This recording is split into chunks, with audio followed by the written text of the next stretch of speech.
دەم خۆش گوهدار و تەماشەبانên هێژا di basî roja îro delgelben. Bandora dagirkirina Efrînê di raya giştiya Kurd de hîn jî xwedî kargeriyek berfereh. Li aliyê din girêdayî Rojavayê Kurdistanê behsa proje û planên nû tê kirin. Rewşa min bicê û rojhilatî Firatî di çi astê de ye. Her wiha biryarên dadgehên rêveberiya Xweser li hemberî endam û serkirdeyên NKS e. Li gel mêvanê me yê basî rojê îro endamê Komîteya Pêwendiyên Derve, her wiha Sekreterê Giştiyê Partiya Yekîtiya Kurd li Sûriyê İbrahîm Biro ji stûdyoya me ya navendî em dê bigirin dest û binirxînin. Slavkek İbrahîm ji rewşa Efrînê em dest pê bikin. Niha bajar dibin kontrola Tirkiye û artêşa azad de ye. Gelo rewşa jiyanê, rewşa mirovî, ewlehî û nêzîkahiya girêdayê Efrînê bi xwe çawa ye? سپاس کاک جمال روش عفرینی ام تشوپینن یعنی روش حطانها نگلکی آرامه تاوی گهنکی نوک روژه پیشن یعنی او شر گرانگ العفرینی چه بو پشتر درکتنا پیدج هندره عفرینی دو اداره و او تشتهاتن هرفاندن و او بو خلق هنکی ماتمای من لسروان سوزی گوی برخودان و او بردوان بکو او بکی وقتی که او آلین چکدار یه قدر باسی دورا عفرینی بون گلک تعدایل خلقی کرن یعنی تالان کرن هات کرن دزی چه بون او مثلانا حطانها مترسيق بخلكير هي افتشتانا فقرن لقوري تشتيك ام دشوبينن دهندري باجارة دي او تشتانا قلكي كيمبوني لهن دورنا لقندا هين تشتن هنق او آليين چكدار دكن لي چهي يعني او مترسيه ما تواجي بريجي هبون و آنها جی هنه شخود دوان سالی داویده یعنی هم جسدمی یعنی شر لدوری دن خلقلق در باسی دوری کردی ببون هنجی جبر کریارین پیاده گلک کرد جوالات خودر کتبون جدوری خودر کتبون یعنی او آنینا عربا لدورا ام لسر في بابتي با فنكك ابراهيم نهام لگورا آگاه داریان تی گوتن کو نزیکی 200,000 کسی هنک زیده ترج 200,000 کسی لندوی چرچوی ده هجمارک تی گوتن کو عفرینی گو عفرینی درکت نهنه لیده همان دمیده جغوتی خلق تین لعفرینی تین بجیه کرن حتی پروژه که ترکیه جیتی آخفتن کو پنابرین کو لترکیه نکو بخوان خلقی عفرینی نه لدورین عفرینی بجیه بکن ev plan û projeyên ku di herêmê de tê kirin. Weke enekese nirxandina we li ser çi ye? Tu agahdariyên ku destê we de hene gelo? Berê kak Cemal, em dişopînin gil hin devera xelkek beyanî anîne, xelkên çekdar û malbatê wan anîne, xistinin bajara de xistinin gunda, hin cara hecetek tê gotin, rastî ji hinekî tê de heye, yani hemî deverê Sûrî guhartinê demografî tên kirin, لێ ئێمە وەک ئەنەکەسە وەک کورد ئەم دزانن ملەتی کورد بەرێ هاتی زڵم کرن بەرێ دەڤەری ویت هات تعریب کرن یعنی ئانەها چ گوهرتنێک دەمۆغرافی دەڤەرە عەفرینێ چێ ببێ بەرپرسیاریا دەولەتا تورکیایە ئەم یعنی مە ویزارەتا دەرڤە یا تورکیا ژی دی لەسەر vê babetê me ji Amerîkayê ji Ewropayê ji her kesekî re yani aliyên navdewletî ev tirsa xwe dayê xuyanî kirin. Tirkiye çi digot vê? Tirkiye li gorî axaftinê wan innûna yani li hemî deverê wê xelkê wan devera vegerin wir. Lê hin cara di ragihandinê de ew de em dibînin meselen yan kesin ji aliyê opozisyonê yan ji aliyê Tirkiye hejmarekî dibêjin em wek Kurd dizanin gê serê sedî بلکی دگهشت 950 خلک عفرینی و در دوره وی کردن ایرو خلک بیج سر صدی شست كردن وشل عرب وتركمان وأون يعني ما ترسيك هي تشتك دسري وان خلقاد هي دخوازن و بيك بينن دوی چرچوی که ابراهیم نها بریو برین ترکیه سرکومار اردوغان بخودش نشان کرد که دی ترکیه دی عفرینی را دستی عفرینیا بکن او هجمارین که تدست نشان کری جالی سرکومار بخوا و هات نزمان که لعفرینی بخاصی صدی سی و پنج عرب هنه ترکمن هنه یعنی قالوا أبيك جينا سينيالي نوي كينا كو بروجيك بلانك بيداينج بوي جوهراندنا ديموغرافيا عفرين كاك جمال يعني خلك عفريني وك برينا هاما قوت يعني خلك كي بنابر هاتبو بيغمان شرط سوري دهبو وك ما قوت بلكي هنجاراج خلق جبر كاري كرياري بهيدي أو لأو نت حجة أو نت مهننة خلقك جبر شر فيابه هاتب عفريني هاتب قامشلو هاتب ديركي أو خلقايا سبا دفراوي شر راوست وفقاره ليقد سري تركيا ديان د سري كسكي سوري د رجيم بچ اوبوزيسيون به د سري وان د به هجماركي جوهرتنا ديموغرافي بكن ام وكرد جوهرتنا صدي يكشي قبول ناكن يعني دبقى ام نكاربن شر بكن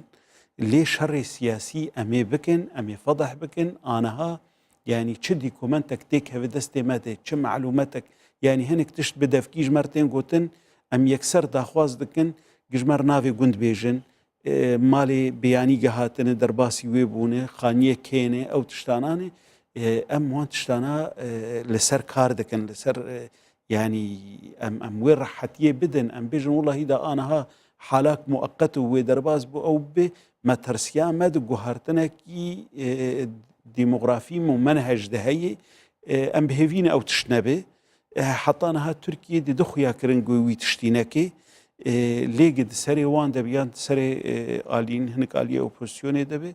ونكاربن جبر قلكي انها شعب لسروانن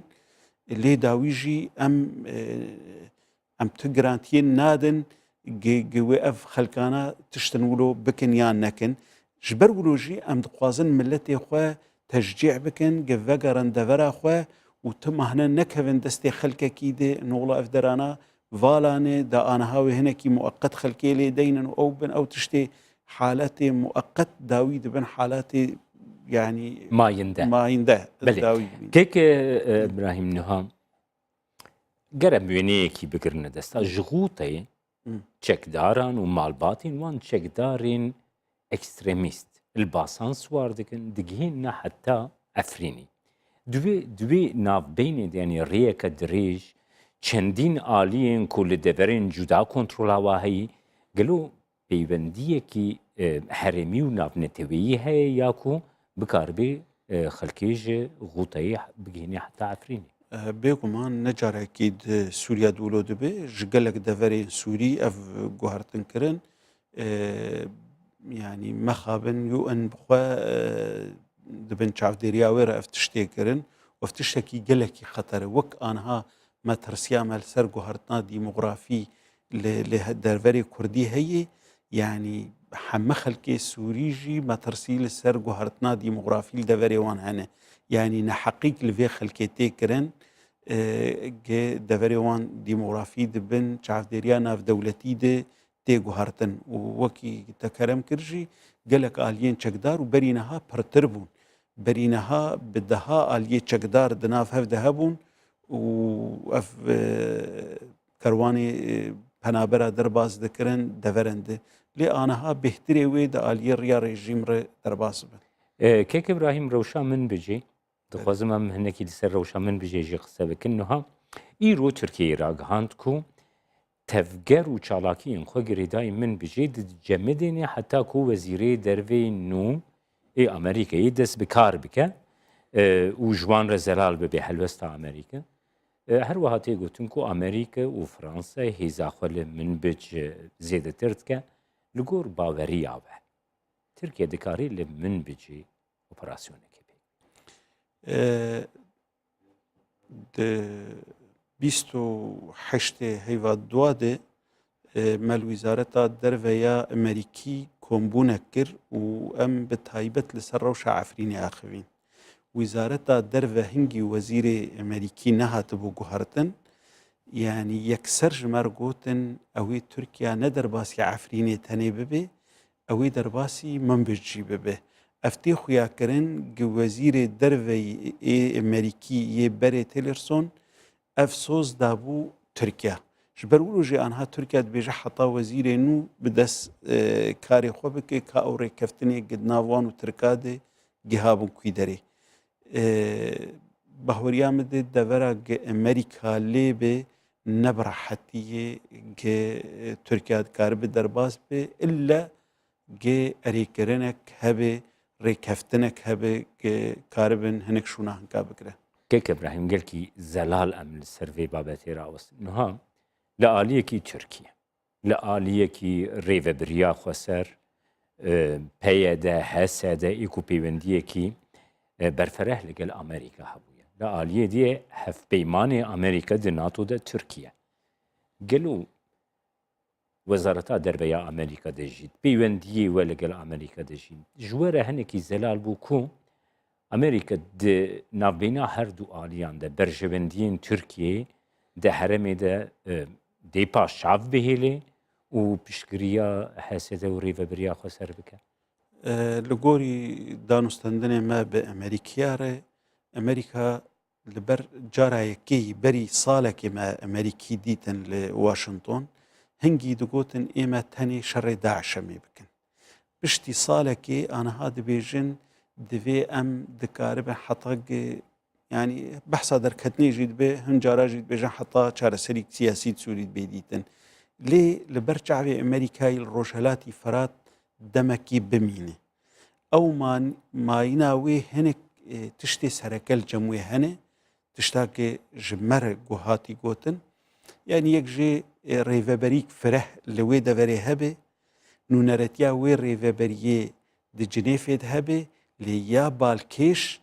gê Amerîkî heşkere dibêjin em berjewendiyê Tirkiye li seraserî sînorê Sûriya berçav dikirin. Ji ber helîfekî me stratîjiyê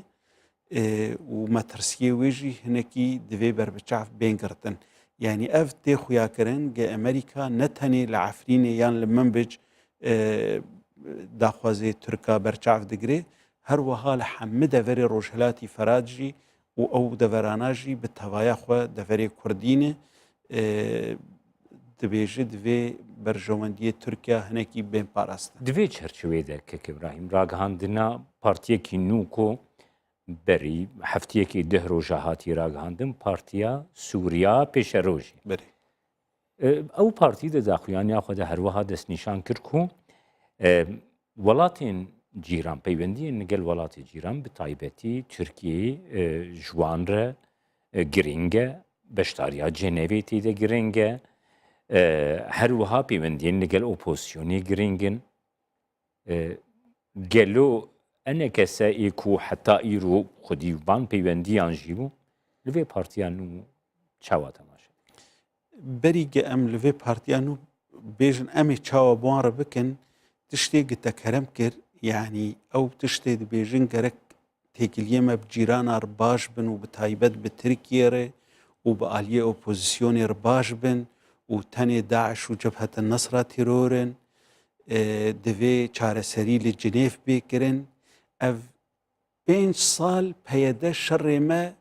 û me ittihama me bi xıyanetê dikî ji ber ge em dibêjin berjewendiyê milletê Kurd gi têkiliyê me bi opozisyona Sûrî re hebin têkiliyê me bi cîran dewletê cîran re hebin gerek em di kongrê navdewletî de beşdar bin îro wextê gitên navê xwe diguherin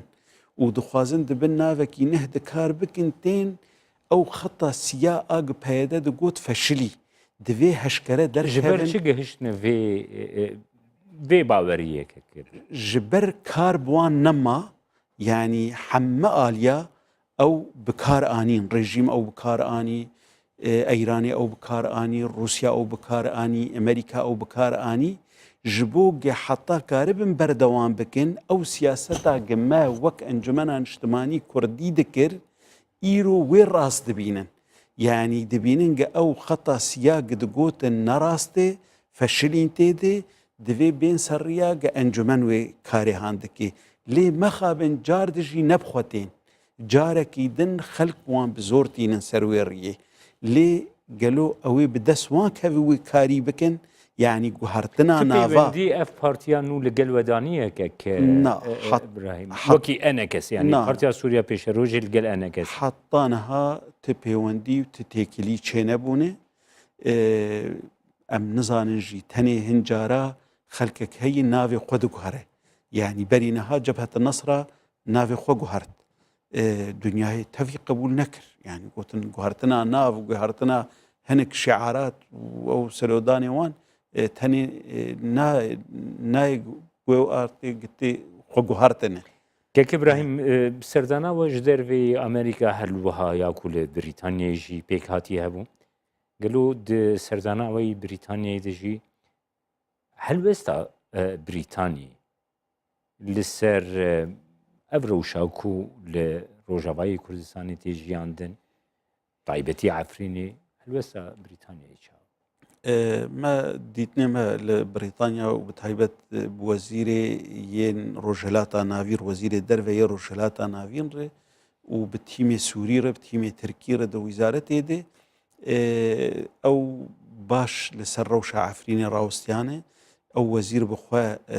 سردانا تركي كربو دوي دما ام چون ويدري او خوك قال كار كرني آلي كاريه پیشکش بكن جبوي عفريني لي وك بروتوكول دولي دوي ازنيج دولتا تركي بستينن دوي تركيا ريفكي قال لكي جهدار دكرن جتشاوا كارن كاركي جبو دفري بكن او لسر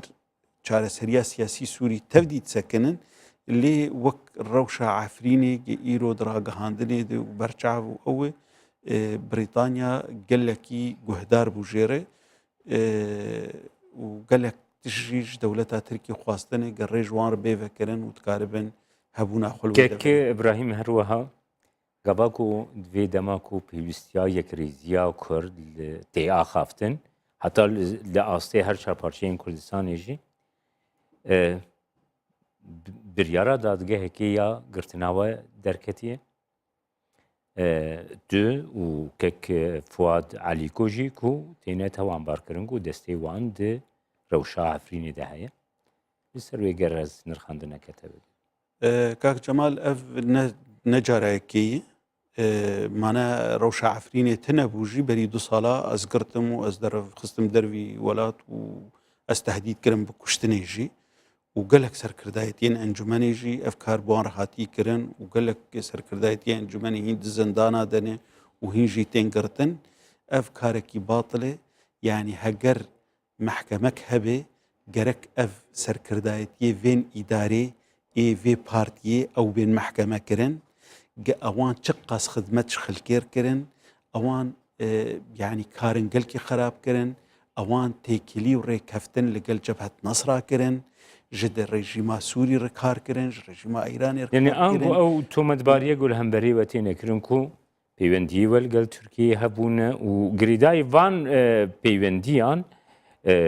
ev kuştin li Efrînê pêk hat her wiha û di îtilafê dine ku artêşa azad girêdayî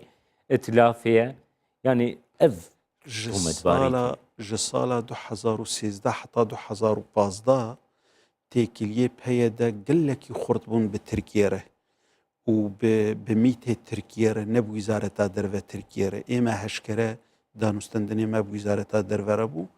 ê wan qafîlê da alîkariya ji wan re dihat sînorê Kobanê ji wan re vekirî bû sînorê Dirbêsiyê ji wan re tenê ji peyê dervekirî bû ji ber têkiliyê wan bi Tirkiye re gelekî pêşketî bûn lê wextê gi têkiliyê PKK û Tirkiye xerab bûn têkiliyê wan jî ji ber ew bi xwe jî tuhmetek li ser wan yanî ge ew bi delaleta PKK kar dikin ew wextê me gunehkar dikin xizmeta herî mezin gi ji Tirkiye re pêşkêş kirinî gi Tirkiye derbasî Kurdistana Sûrî dikin bi mahna PKK يعني كيج مر بككا آني كردستان سوري بشتي 6 سالي دي شر تركيا دي تشتك بسر نخست عيني تشت لكردستان سوري جيدكي ملتي مجي دكو قرباني جوان سياسات اف خوي تومت فاشر باري و اف گرتنج بسر دکک ابراهیم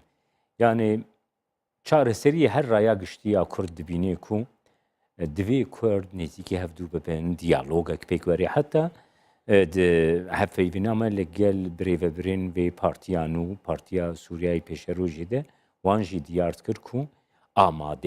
amade ne ku peywendiyekê dênin ji ber ku diyalogek di saha Rojavayê Kurdistanê de pêk werî hûn çawa dine xîne حتا وی کلی که تو بنگهتنه چیروک نه اواگ يعني بگوتنه تنه بگوتن ایرو تحریدا کشتنه دکن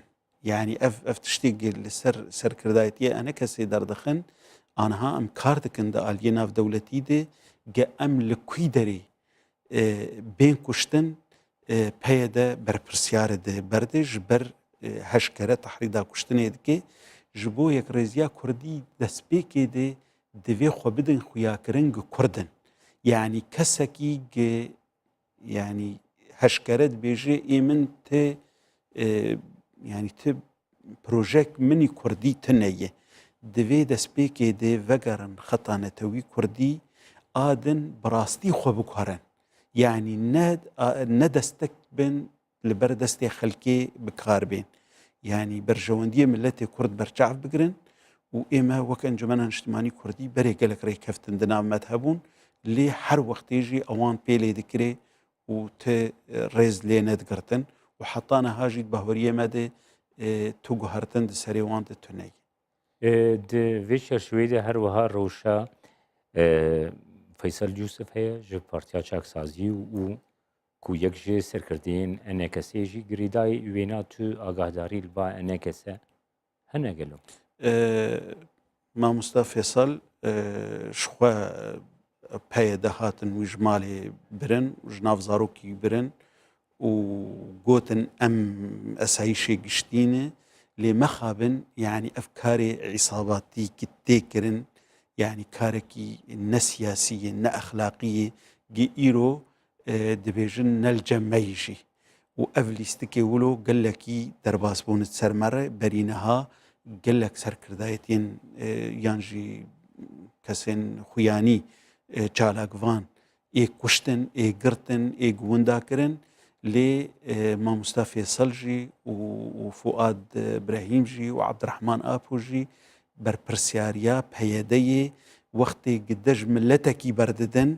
دش سلاحي خبر ددن عبد الرحمن ابوجي بخور دبن دفرق دن اف كاركي قلكي مزنه مسؤوليته قلكي مزنه وامي يعني بردوان بند كيك ابراهيم بويرين كو ل كردستاني تيني جياندن باشوري كردستاني روجاواي كردستاني جي هر چقاسي دل ايشيه كي جلبار رايا گشتيا كرد پیدا كريا هر رايا گشتيا كرد داخوازا يكريزي و نيزيكاهي اتفقرا كرد كريا حتى هر نها پارتیا دموکراسیا گلان کو نزیکی وکی چرچوه نزیکی پیاده و حسده و وی پارتیا سوریه پیش روژی بخانجی داخوازا پیکانینا یک ریزیه که نتوی جبروی یکی جی هاتنه باشوری کردستانی گر نزیکاهی یکی نتوی دوی چرچوه ده پیکواری وکی انا کسا نزیکاهی آبا بیچاوان ام هیوی دکن راستیک دوی مسئلید هبه يعني برينها هدفا قالك سركفتن كرن دبن نافي بارتيك تركي دجي لي بكاكا نهج او تشتيوان سركفتنيوان بجين داوي انها ايروجي تاني بقوتني يعني شخوا هدفا خوك بارتي كردي هشكرا نكري وبروجيك وي كردي جي تنهي لي ام قالك يحزدكن وام قالك يفخوش دبن گه هدفه جی و چه کسی گد در دوری پککه ده کار ده که کاربه و شیار ببه و لخطانه توی کردی وگر و یک رزدیا کردی بو قاز û kar û xebatek ji bo yekîtiya Miletê Kurd bêkirin. gelekî spas İbrahim Biro endamê Komîteya Pêwendiyên Derveyê NKS û Sekreterê Giştiya Partiya Yekîtiya Kurda Sûriyê gotu mêvanî. Spas gelek spas Cemal. Temaşevanên hêja em hatin dawiya bernameya îroya basî roj heta bernameyek dina basî roj